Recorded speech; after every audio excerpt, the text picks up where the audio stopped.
Les chemins souterrains qui abritent Minotaure sur l'île de Crète ont été créés par l'esprit intelligent et dangereux de Dédale, un artiste du design et de la construction. Il était si brillant que le roi Minos de Crète le maintenait prisonnier. Dédale vivait avec son fils Icare dans une tour du palais, et le roi le faisait construire de puissantes armes de guerre.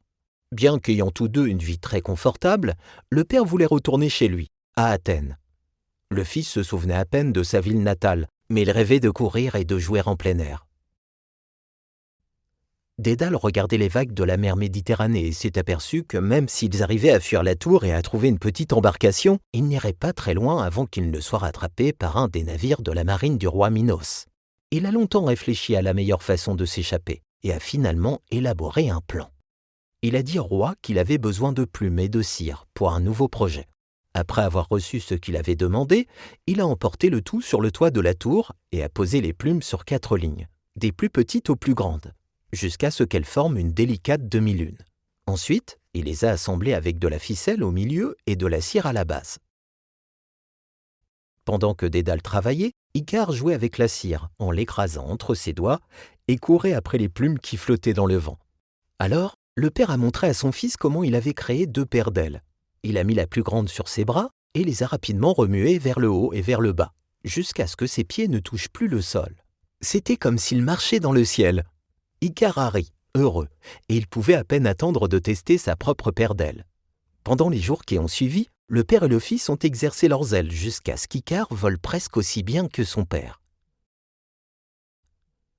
Un matin, Dédale a dit « Fils, nous sommes prêts à quitter cette île pour toujours.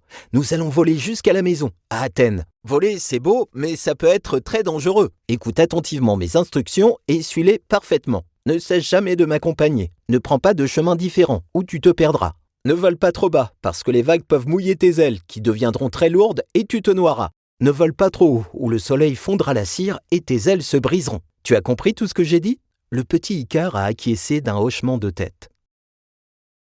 Dédale, alors, a emmené son fils sur la partie la plus haute de la tour, et il a sauté en battant des ailes.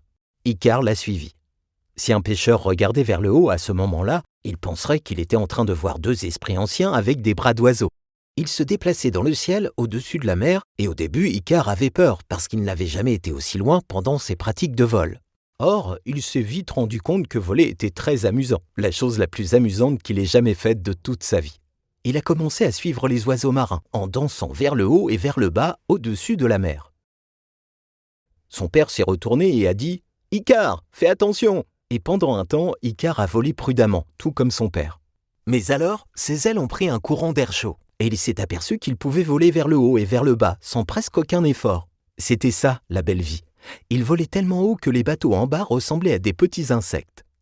Le père a crié « Icare, souviens-toi de ce que je t'ai dit! Descends immédiatement !» Cependant, Icare ne pouvait pas l'entendre, et son père ne pouvait pas le rattraper. Le garçon était allé si loin qu'il était déjà trop près du soleil. La cire qui unissait les plumes a commencé à fondre. Progressivement, les ailes ont perdu de leur forme et quelques plumes ont même commencé à se détacher. Icare a commencé à bouger ses bras dans la panique, mais il était déjà trop tard. Il avait perdu la capacité de voler et il est tombé avec force dans la mer.